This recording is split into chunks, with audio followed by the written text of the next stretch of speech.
आज हम लोग टॉपिक पर चर्चा करेंगे मगध साम्राज्य का उत्कर्ष कैसे हुआ। मगध साम्राज्य के उत्कर्ष में क्या क्या भूमिकाएं दिखाई देती हैं, इसका शासनकाल प्रीलिम्स की दृष्टि से और मेंस की दृष्टि से किस प्रकार से क्वेश्चन बन सकते हैं। प्रीलिम्स की अगर बात किया जाए तो आईएएस का ही नहीं, पीसीएस या समीक्षा अधिकारी या छोटे एग्जामों में भी किसी भी एग्जाम में इसकी महती भूमिका दिखती है। साथ में इस टॉपिक का रोल यहाँ तक है कि शासन प्रशासन में या जन सामान्य में साधारण रूप से हम कैसे अपने को ढालकर आगे समाज के लिए कुछ निर्माण कार्य करें। तो टॉपिक है मगध साम्राज्य का उत्कर्ष। अर्थात जैसे आप देखे हैं शुरुआत में मगध साम्राज्य कैसे बना है, हम पढ़ भी चुके हैं कि जब आर्य लोग आए हमारे यहाँ के हड़प्पन कल्चर को समाप्त किया, ऐसा माना जाता है। तो ऋग वैदिक काल धीरे धीरे परिवर्तित होता है उत्तर वैदिक काल में। ऋग वैदिक काल में अगर बात करें तो 1500 से लगभग 1000 बीसी के बात है। तो वहाँ पे स्थितियाँ कुछ सामान्य थी, जिसमें राज्य के लिए शब्द आया था जन। वही जन धीरे धीरे परिवर्तित होते होते उत्तर वैदिक काल के बाद में महाजनपद में परिवर्तित होता है। 1000 बीसी में कई स्थलों से लोहा की प्राप्त हुआ। लोहे की खोज के बाद से उत्तर वैदिक काल में अनेक प्रकार के विकास, कृषि विकास, आर्थिक विकास, राजनैतिक, सामाजिक, वर्ण व्यवस्था, जाति, ये सब सामने आने लगे। और आगे चलकर लगभग 1000 से 600 बीसी के इर्द गिर्द में उत्तर वैदिक काल चलता है। उसी के समय में ही लेकर के और उसके आगे थोड़ा सा लेकर के हमारे पास मान के चलिए 600 बीसी के इर्द गिर्द की घटनाओं में देखें, अर्थात बुद्ध के जन्म के पहले, before birth of Buddha, Lord Buddha, तो इनके बात करें तो बुद्ध के जन्म के पहले 16 महाजनपद हमें दिखाई देते हैं। 16 महाजनपद पीरियड। इन महाजनपदों में धीरे धीरे विस्तारवादी की नीति पनपता है। विस्तारवादी की नीति में पनपते पनपते मुख्य रूप से 4 बड़े राज्य दिखाई देते हैं। इन 4 बड़े राज्यों में आगे चलकर विस्तारवादी की नीति होते होते मगध शक्तिशाली महाजनपद के रूप में, अर्थात राज्य के रूप में, एक शक्तिशाली देश के रूप में उभरता, इसका उत्कर्ष होता है। अब यहाँ पर हमारे पास 2 स्रोत दिखाई देते हैं। इतिहासकारों में अनेक प्रकार के मतभेद इसलिए दिखाई देते हैं क्योंकि हमारे पास जो इसका स्रोत है वो लिखित स्रोत है, जिसमें कुछ पुराण हैं और कुछ बौद्ध ग्रंथ हैं।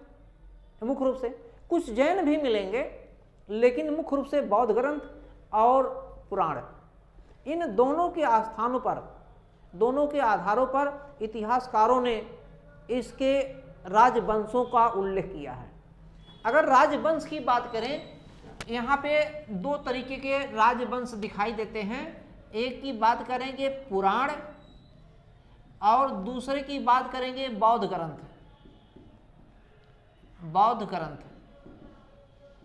इन दोनों की अगर बात किया जाए तो पुराण जो है ये बताता है, पुराण को पढ़ने से स्पष्ट होता है, इतिहासकारों ने पढ़ा, देखा, फिर बताया, सर्च किया, तो इसमें से पता लगता है कि मगध का जो पहला राजा बनता है वाहद्रथ बनता है। वाहद्रथ इसको यूं भी लिख सकते हैं बृहद्रथ, बृहद्रथ ऐसे भी लिखा गया है, दोनों नाम एक ही हैं। ये वंश भी है और नाम भी है। बाह्यद्रथ या बृहद्रथ वंश का राजा बृहद्रथ राजा बनता है, और इसके बाद में इसका पुत्र जरासंध, जरासंध ये गद्दी पर बैठता है। और जरासंध के बाद में, इसके बाद में ये वंश भी है। इसके बाद में शिशुनाग वंश या शैशुनाग वंश, शैशुनाग वंश आता है। और इसके बाद में अगर बात करेंगे तो नंद वंश। ये पुराण से हमें पता लगता है, पुराण हमें बताता है। इस पुराण में मुख्य रूप से मत्स्य पुराण ये बता रहा है, जबकि बौद्ध ग्रंथ क्या बताता है ये नहीं बताता। बौद्ध ग्रंथ को पढ़ने से पता लगता है कि इस मगध में, मगध का जो पहला शासक होता है वो हर्यंक वंश होता है। हर्यंक या हर्यंक वंश ऐसे भी लिख सकते हैं, हर्यंक वंश। ये हर्यंक वंश का जो राजा होता है, पहला राजा बिंबसार होता है। बिंबसार या बिंबिसार भी लिख सकते हैं। बिंबसार लिखिए या बिंबिसार लिख सकते हैं, कुछ भी लिख सकते हैं। तो बिंबसार जो है पहला राजा बनता है, ऐसे भी लिख सकते हैं। और बा पे जब छोटी मात्रा लगाना होगा तो यहां से उठाएंगे, ये वर्तनी की दृष्टि से शुद्ध माना जाता है, इस पे नहीं लगाएंगे, यहाँ पे बिंबिसार।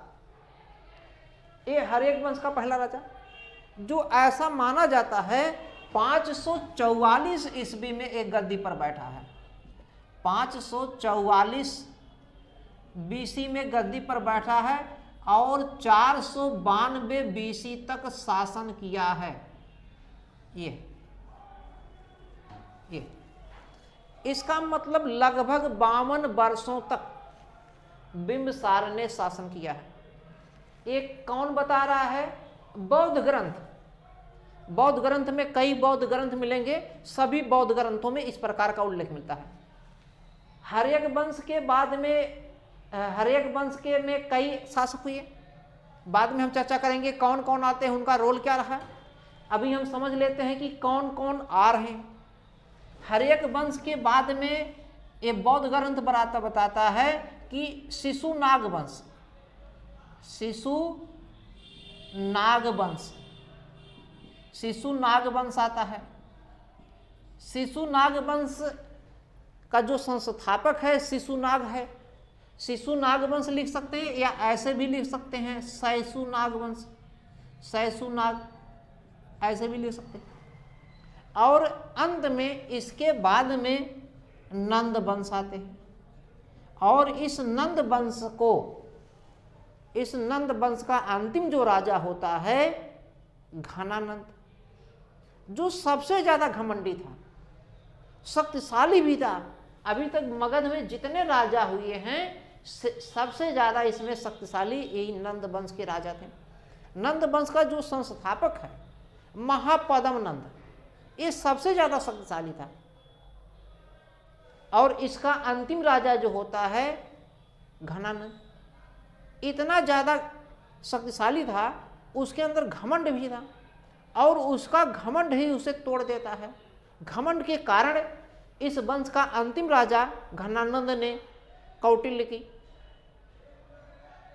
का अपमान किया था, जिसके कारण इस वंश का विनाश, समूल विनाश हो जाता है और आगे आ जाएगा मौर्य वंश। तो हमारे पास मगध साम्राज्य के उत्कर्ष में दो स्रोत मिलते हैं। अब सवाल माना किसको जाए? इनमें से सबसे ज्यादा प्रामाणिक बौद्ध ग्रंथ को माना गया है, बौद्ध ग्रंथ को। अब किस आधार पे माना गया है उसके लिए कई प्रमाण दिए गए हैं। जैसे अगर आप देखेंगे हर्यक वंश में बिंबसार का बेटा जो होता है अजात शत्रु, अजात शत्रु। इसी को पुराण में कुड़िक कहा गया है। क्या कहा गया? कुड़िक, यानी कि अजात शत्रु का नाम है कुड़िक, भी उपनाम है। और इस बिंबिसार का उपनाम श्रेणिक कहा गया। श्रेणिक पूछा गया है प्रश्न, बिंबिसार का उपनाम श्रेणिक और अजात शत्रु का उपनाम कुड़िक, ऐसा पुराणों में मिलता है। यहां पर तो केवल इतना ही जानना है, अजात शत्रु का उपनाम कुड़िक। अजात शत्रु के समय पहली बौद्ध संगीत होती है, पहली बौद्ध संगीत इसी के समय 483 बीसी में। कहां पर होगा? राजगिरी में। राजगिरी में क्यों होता है? क्योंकि राजगिरी राजधानी था। राजगिरी, इसी को गिरिव्रज भी कहते हैं। गिरिव्रज, गिरिव्रज भी कहते हैं। आज इसका नाम, राजगिरी का नाम राजगीर हो गया है। पहाड़ियों से घिरा होने के कारण ये राजधानी जो था बहुत ही सुरक्षित माना जाता था। और इस राजगिरी या गिरिव्रज की राजधानी को बसाया किसने था? इस बिंबिसार में। देखिए, मैं वही बताता हूं जो एग्जाम व्यू है। आज के बदलते पैटर्न के आधार पर प्री में या मेंस में या किसी भी एग्जाम में कैसे प्रश्न पूछे जा रहे हैं, उसको समझने के साथ साथ नए ट्रेंड पे चलने की आवश्यकता है कि कहाँ से प्रश्न बन रहे हैं, कैसे बन रहे हैं। तो इसका नाम क्या है? श्रेणिक उपनाम, इसका उपनाम कुड़िक, और इसकी राजधानी राजगिरी या गिरिव्रज, आज इसका नाम राजगीर है। यहीं पे पहली बौद्ध संगीत हुआ था राजगिरी में, अजात शत्रु के समय 483 ईसा पूर्व में, बीसी में। लेकिन इसको बसाया किसने था? बिंबिसार ने। अब दूसरी चीज, अगर बात आते हैं, ये शिशुनाग वंश का जो संस्थापक है शिशुनाग है, शिशुनाग, और शिशुनाग का बेटा कालाशोक है। कालाशोक आगे मिलेगा, अभी आगे मिलेगा। अभी तो मैं चर्चा कर रहा हूं कि कैसे कैसे क्या थी स्थितियां। इसका शिशुनाग का बेटा कालाशोक, कालाशोक के समय दूसरी बौद्ध संगीत होता है, ये पक्का फिक्स है। दूसरी बौद्ध संगीत कहाँ होता? वैशाली में, वैशाली में। अब दूसरी बौद्ध संगीत वैशाली में क्यों होता? क्योंकि देखिए, ये जो शिशुनाग है, शिशुनाग के समय राजधानी वैशाली स्थानांतरित कर दिया गया था। और इसके पहले कॉन्सेप्ट देखेंगे, अजात शत्रु का जो बेटा भी आएगा, उदयन या उदयभद्र, आगे मिलेंगे, पढ़ाएंगे उसको भी। इसका बेटा उदयन, उदयन नहीं कहिएगा, उदयन वत्स का राजा था, ये उदयन है, इसी को उदयभद्र भी कहते हैं। इसका बेटा है, उसने ही पाटलिपुत्र की स्थापना किया था। इसलिए शिशुनाग ने अपनी राजधानी पाटलिपुत्र पहले बनाया है, क्योंकि यहाँ पे इसकी जो उदयन है उसका राजधानी पाटलिपुत्र को स्थापित करके राजधानी पाटलिपुत्र को बना दिया था।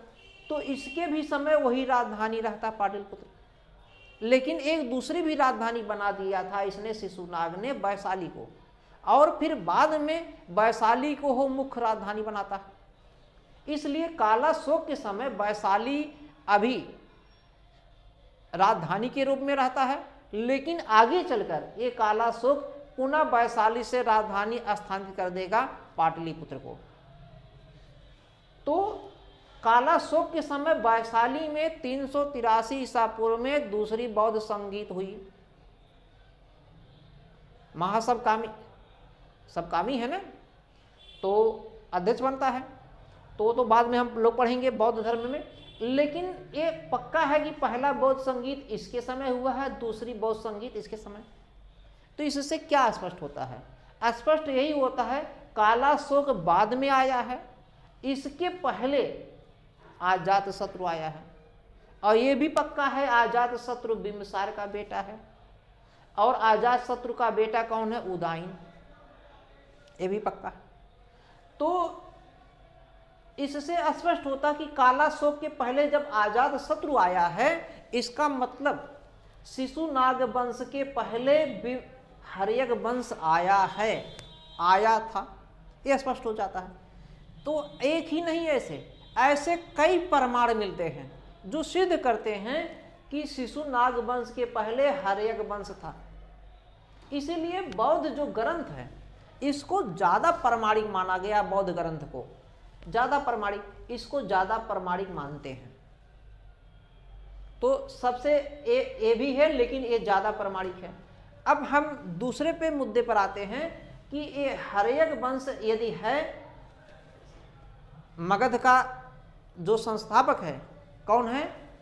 हर्यक वंश। तो हर्यक वंश हम पढ़ने की कोशिश करेंगे। सबसे पहले हर्यक वंश देखेंगे, और हर्यक वंश का जो राजा आता है बिंबिसार, बिंबिसार पर हम चर्चा करेंगे। ये 544 से 492 तक शासन करता है, 52 वर्ष तक। इसका मतलब हर्यक वंश की अगर बात करें तो हर्यक वंश जो है कब से कब तक शुरू होता है? हर्यक वंश ये बात करेंगे तो 544 से लेकर के 412 ईस्वी तक इसका शासन काल रहता है। 412 तक, बहुत ज़्यादा है कि बहुत कम है? 412 तक लगभग है ईसा पूर्व, ऐसा माना गया है। केसी श्रीवास्तव की किताब बहुत मोटी आती है, उसमें भी मिल सकते हैं और भी जगह मिलेंगे। तो हालांकि अलग अलग जगह पर प्रमाण अलग अलग मिलते हैं, फिर भी यही ज़्यादा माना गया है। डेट कहीं भी नहीं पूछा जाएगा, ये ध्यान दीजिएगा।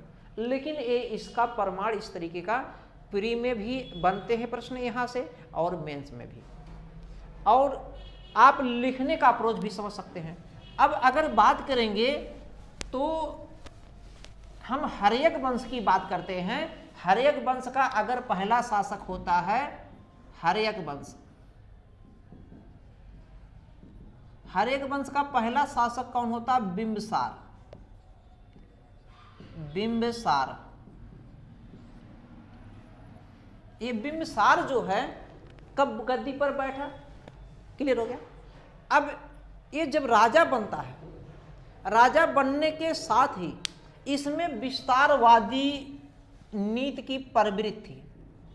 ये विस्तारवादी प्रवृत्ति का था, विस्तारवादी।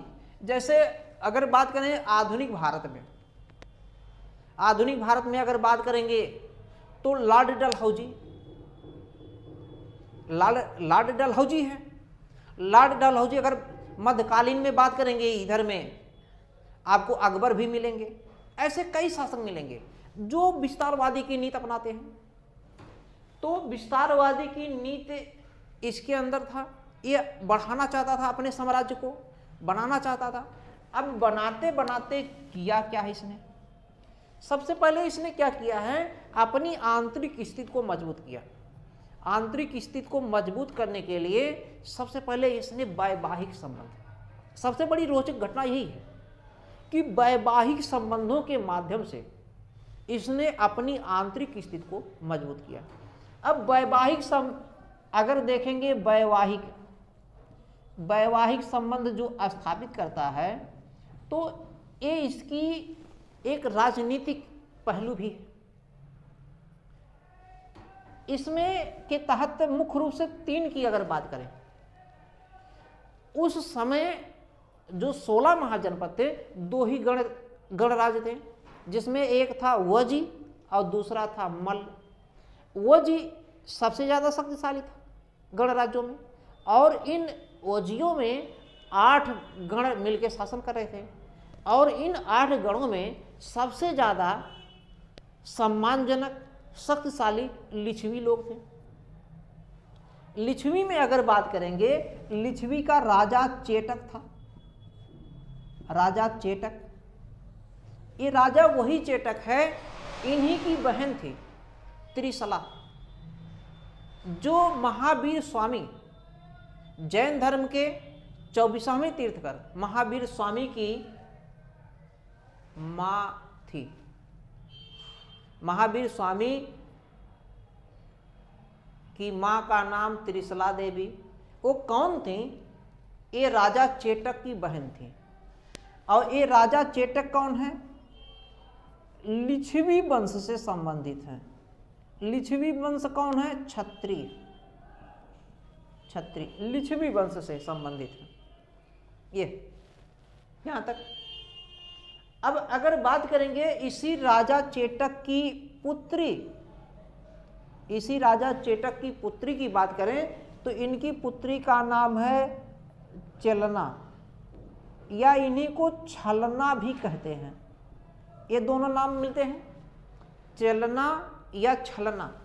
ये राजा चेटक की पुत्री का नाम। राजा चेटक की पुत्री चलना या छलना से इस बिंबिसार ने वैवाहिक संबंध स्थापित कर लिया, विवाह। अब विवाह होने के कारण जो वैशाली है, वैशाली राजधानी हुआ करता था, जिसे मिथिला भी कहते हैं, विदेह भी कहते हैं, तो मुख्य रूप से वैशाली ही सब प्रचलित है। तो वैशाली से जो इसका संबंध जब स्थापित हो गया, उत्तर की ओर, ये मगध के उत्तर की ओर था, उत्तर की ओर से बिंबिसार सुरक्षित हो गया। और सुरक्षित किस तरीके से हुआ?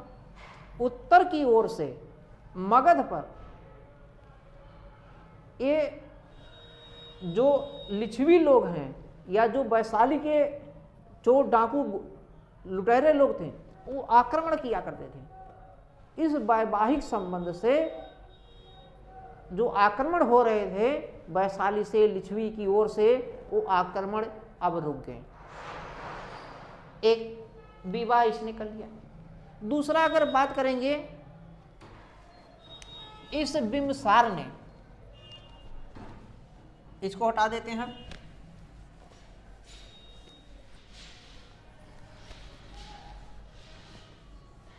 इस बिंबिसार ने और क्या किया? मद्र देश, अगर बात करेंगे मद्र देश, ये मद्र देश कहां पे आता है? आधुनिक पंजाब, कुरुक्षेत्र वाला, तो इर्द गिर्द का क्षेत्र जो पंजाब, आधुनिक हरियाणा वाला जो क्षेत्र है। तो मद्र देश की राजकुमारी क्षेमा से विवाह कर लिया। यहां की राजकुमारी क्षेमा से विवाह किया। यही इतना नहीं, जो कौशल के राजा थे, कौशल के राजा परसेनजित, ये परसेनजित जो थे, ये बुद्ध के बहुत पक्के मित्र थे, बुद्ध के बहुत खास मित्र थे। इनकी पुत्री कौशल एक महाजनपद हुआ करता था जिसकी राजधानी श्रावस्ती थी। इसके राजा परसेनजित की पुत्री से विवाह कर लिया, नहीं पुत्री नहीं, बहन से, पुत्री से इनका बेटा विवाह करेगा अजातशत्रु। इनकी बहन का नाम था महाकोसला। परसेनजीत की बहन महाकोसला से विवाह किया। इनके पिता का नाम महाकौशल था और महाकौशल के पिता का नाम कंस था, यानी कि इनके दादा का नाम कंस, लेकिन वो श्री कृष्ण वाले कंस नहीं, ये दूसरे कंस हैं। कौशल के राजा पहले कंस थे, कंस के बेटे महाकौशल और महाकौशल के बेटे परसेनजीत। तो परसेनजीत की बहन महाकौशला से विवाह करने के कारण कौशल का इस मगध के राजा बिंबिसार से अच्छे संबंध हो गए और कौशल के अधीन में उस समय काशी आता था और काशी की राजधानी बनारस थी।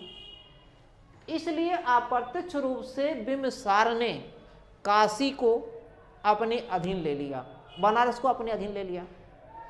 और इसके पहले हम ये भी बता चुके हैं, जो चलना से विवाह किया था चेटक की पुत्री से। इसकी राजधानी वैशाली थी। वैशाली उन दिनों बहुत आर्थिक रूप से संपन्न था, तो इनका व्यापार वैशाली से भी होने लगा अच्छे तरीके से। तो इस तरीके से हम देखते हैं कि स्थितियां इसके बिंबिसार के अनुसार अनुकूल होती जा रही थी और वो महत्वाकांक्षा को प्राप्त करते करते प्राप्त कर रहे थे। इसी दरमियान इनकी मुलाकात बुद्ध से हो गई। ये बुद्ध के समकालीन है। कहाँ के राजा? कौशल के राजा परसेनजीत, बुद्ध के समकालीन। और बुद्ध के समकालीन ये भी हैं। इनका मुलाकात बुद्ध से हो गया, इसलिए इन्होंने बौद्ध धर्म अपना लिया। कौन सा धर्म अपना लिया? बौद्ध धर्म। अब यदि आ गया बिंबिसार बौद्ध धर्म का मतावलंबी था या अनुयायी था तो सही है। बिंबिसार बुद्ध का मित्र थे, सही है। और राजा होने के नाते मित्र के साथ साथ संरक्षक भी हैं। तो इसका मतलब बिंबिसार बुद्ध के संरक्षक और मित्र दोनों। और ये जो है मित्र हैं, क्योंकि बुद्ध इनके क्षेत्र में ज्यादातर रहते थे, इसलिए संरक्षक भी। संरक्षक इनको भी माना जाएगा, लेकिन इनके ज्यादा खास मित्र थे परसेनजीत के, इसलिए बुद्ध सबसे ज्यादा कौशल जाते थे। और एक बार बुद्ध कौशल गए थे, कौशल की राजधानी में ही जाएंगे मुख्य रूप से श्रावस्ती, और बरसात का समय, बारिश का सीजन था, तो वर्षा के समय फंस गए। और बुद्ध जैसे ज्ञानी लोग जब फंस गए तो वहाँ बैठ के केवल खाएंगे नहीं तो ज्ञान देंगे। तो बुद्ध ने सबसे ज़्यादा ज्ञान कहाँ पे दिया? कौशल में। कौशल में कहाँ पे? कौशल की राजधानी श्रावस्ती में। क्यों दिया? क्योंकि वर्षा के समय चले गए थे और वर्षा काफ़ी ज़्यादा पहले होता था, तो वहीं पे फंस गए। तो सबसे ज़्यादा इनके मित्र। अब दूसरी चीज़, एक बार बुद्ध को जो है परेशानी आ गया किसी तरीके। भाई बीमार सभी होते हैं, मानव शरीर है, बुद्ध भी तो भी मानव थे, मानव शरीर है। तो बुद्ध बीमार पड़ गए जब, तो इन्होंने, इनका एक राज वैद्य था, बिंबिसार का राज वैद्य का नाम क्या था? सभी जानते हैं, राज वैद्य का नाम था जीवक। बिंबिसार ने अपने राज वैद्य जीवक को बुद्ध की सेवा में भी भेजा था, बुद्ध की सेवा में भी भेजा। और उन दिनों बुद्ध एक महान महात्मा की तरह दिखाई दे रहे थे। जैसे आधुनिक भारत में अंग्रेजों के समय देश को स्वतंत्र कराने में गांधी की चल रही थी, गांधीवादी सब, ऐसे यहाँ पर बुद्ध एक संत महात्मा के रूप में छाए हुए थे। उनकी सेवा में इन्होंने भेजा जीवक को, इनका और मान सम्मान बढ़ा। तो जीवक का नाम, यही इतना नहीं है, जो अवंतिका राजा परदोत, अवंतिका राजा अवंती, ये इसके पहले हम टॉपिक में पढ़ा चुके हैं। अवंती कहाँ पे है? अवंती जो है ये मालवा वाला जो क्षेत्र है मध्य प्रदेश का, मध्य प्रदेश का, तो मध्य प्रदेश का लगभग दक्षिण और पश्चिम वाला क्षेत्र मालवा वाले क्षेत्र में इर्द गिर्द में आएगा। तो मालवा का जो क्षेत्र है और कुछ जो अवंती वाला जो क्षेत्र, क्या नाम इसका, और नीचे असमक वाला क्षेत्र, असमक को भी तो अवंत ने जीत लिया था। तो अवंत का राजा जो है परदोत था। कौन था? परदोत। अवंत का राजा परदोत, अवंत का राजा परदोत था। अवंत के राजा परदोत भी एक बार पांडु रोग से पीड़ित हो गए, इसलिए बिंबिसार ने अपने राजवैद्य जीवक को परदोत की सेवा में भी भेज दिया। परदोत अब कहाँ मरने वाले हैं, ठीक हो गए। परदोत इनके एहसानमंद हो गए, दोनों में संबंध मित्रवत हो गया संबंध। अब दोनों एक दूसरे के तो बिंबिसार ने अपनी विस्तारवादी नीति को किस तरीके से राजनीतिक, सामाजिक, आर्थिक, अनेक तरीके से कैसे विस्तारवादी नीति को अपनाए हैं, ये भी विस्तारवादी का ही नीति, यानी कि अप्रत्यक्ष रूप से लगभग कई राजाओं को अपने अधीन कर लिया। वैवाहिक संबंध के माध्यम से, कहीं किसी सहायता के माध्यम से। इससे स्पष्ट क्या होता है, बिंबिसार एक शक्तिशाली राजा ही नहीं, अपितु वह एक कुशल कूटनीतिज्ञ,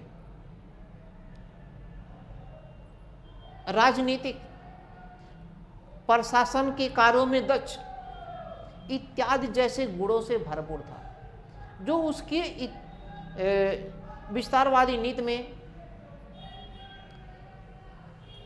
आगे बढ़ाया। और जब विस्तारवादी नीति होगा तो राज्य जो मगध था वो समृद्धशाली हो जाएगा। हालांकि इसका जो अंतिम समय आता है, अंतिम समय काफी ज्यादा कष्टदायक होता है। इनका अंतिम समय, अगर अंतिम समय की बात करेंगे तो इनके बेटे का नाम है अजातशत्रु, और मुझे नहीं लगता है कुछ इस तरीके का है। ये जो बुद्ध के मित्र की बात हो रहा है कि इनके ये बौद्ध धर्म अपना लिए हैं, थोड़ा सा यहाँ पे जानने लायक ये रोचक चीज है। इसका उल्लेख विनय पिटक में लिखा गया है। जब बुद्ध का महापरिनिर्वाण होता है, कुशीनारा अर्थात कसया कुशीनगर में आता है, मल्ल गणराज में उस समय आता था। मल्ल गणराज में बुद्ध को महापरिनिर्वाण हुआ, अर्थात उनका मृत्यु हुआ। महापरिनिर्वाण मृत्यु को बोलते हैं बौद्ध धर्म में। तो मृत्यु के बाद में उनके शिक्षाओं को 3 ग्रंथों में लिखा गया, 3 भागों में लिखा गया, जिसे कहते हैं विनय पिटक, सुत्त पिटक, अभिधम पिटक। ये पिटक जो है 3 हैं, जिसे त्रिपिटक कहते हैं। त्रिपिटक का संबंध बौद्ध धर्म से है। त्रिपिटक का संबंध किससे? बौद्ध धर्म से। तो त्रिपिटक और त्रिरत्न आ जाएगा, तब क्या कहेंगे उसको कमेंट में बताइएगा। त्रिपिटक बौद्ध धर्म में है, विनय पिटक, सुत्त पिटक, अभिधम पिटक। जो विनय पिटक है, इसी विनय पिटक में इसका उल्लेख है कि बुद्ध से मिलने के बाद में बिंबिसार ने बौद्ध धर्म अपना लिया। तो विनय पिटक में इसका उल्लेख किया गया है। आगे हम बता चुके हैं और फिर दोबारा बताएंगे इन तीनों पिटकों में किसमें धर्म की शिक्षाओं का उल्लेख है, किसमें उनके सिद्धांतों का उल्लेख है, किसमें पालन का है, ये सब दिया गया है आगे विस्तार में।